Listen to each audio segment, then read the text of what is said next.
আমাদেরকে, আরবানে না, because urban doesn't reflect the state. তারা ফাইট করে না, তারা রক্ত দেয় না, কখনো দেয় না। হিস্টোরিক্যালি সবসময় রক্ত দিয়েছে সাদা মাঠা মানুষগুলো। তো লুঙ্গি পরা, গামছা পরা, রক্ত দেওয়া মানুষগুলো যে ভাষাটা বোঝে না, সেটা আমার ম্যান্ডেট না, আমার সংবিধান না। আমগরে মারে, আমার পোলারে মাল্লু কেন, চাকরি না দিলি বলছে না সাইদের বা। তো যে ভাষায় সে রক্ত দিচ্ছে, যে ভাষায় সে যুদ্ধ করতে গেছে, আপনি তো সেই ভাষাকে রিফ্লেক্ট করলেন না। আপনি তো আপনার একটা আরবান লুম্পেন মিডল ক্লাসের ভাষাকে ইনকর্পোরেট করেছেন সেখানে। It was not the mandate given by bloods. শহীদের রক্তের তো এটা ম্যান্ডেট ছিল না। তাহলে ৭২-এর সংবিধান আমাদের সাথে বেইমানি করেছে, প্রথমবার বেইমানি করেছে।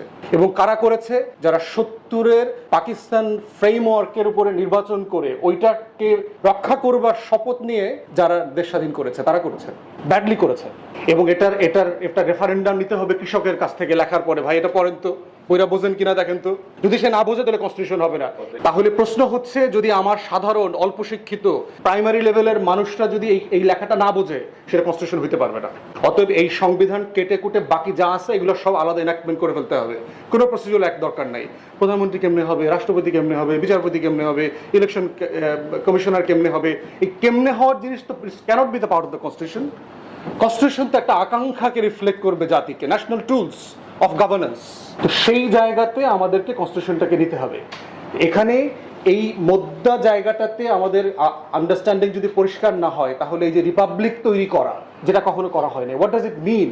এবং এই সংবিধান যেটা করেছে, আমাদেরকে প্রথম বাকশাল উপহার দিয়েছে, দ্বিতীয় বাকশাল উপহার দিয়েছে, বাংলাদেশের ইতিহাসের নৃশংসতম গণহত্যা উপহার দিয়েছে, 4th অ্যামেন্ডমেন্ট দিয়েছে, আর্টিকেল 117 দিয়েছে, এগুলো দিয়েছে, জাতীয় দল দিয়েছে, একদিন প্রেসিডেন্ট, একদিন প্রধানমন্ত্রী, ওভারনাইট জাতীয় দলের সভাপতি, এগুলো দিয়েছে আমাদেরকে। সো আমি মনে করি it's a badly drafted constitution. এবং বাংলাদেশে দুঃখজনকভাবে সত্য, there are many learner friends are here, তারা সংবিধানকে একটা লিগ্যাল টুল মনে করেন। It's a bad misconception. It's a political instrument. একটা nation how should be governed, that's the social contract written in the constitution. এটা আইনের বই না, এটা কন্ট্রাক্ট অ্যাক্ট না, এটা টর্ট না, এটা সেটা না। It's a political instrument. এখানে আমাদের সোশ্যাল কন্ট্রাক্ট লেখা থাকে between the governors and the governed, যেটা এখানে লেখা নাই। আমি কিভাবে রাষ্ট্র শাসন করব? তো সেই জায়গাতে আমাদের সংবিধানের এটা নিয়ে আমি অনেকবার কথা বলেছি, আমাদের মধ্যা কথা আসতে হবে। আমি পার্সোনালি সংবিধানটাকে ৫-৭ পৃষ্ঠার মধ্যে নিয়ে যেতে চাই, চলিত ভাষায়, গ্রামের ভাষায় লেখা থাকতে হবে, আমার মা মাটির জবান রিফ্লেক্টেড হইতে হবে। এবং এটার রেফারেন্ডাম নিতে হবে কৃষকের কাছ থেকে লেখার পরে। ভাই এটা পড়েন তো, ওইরা বোঝেন কিনা দেখেন তো। যদি সে না বোঝে তাহলে কনস্টিটিউশন হবে না। এটার সাথে স্বাধীনতা সংক্রান্ত ওইটা আসতেছে।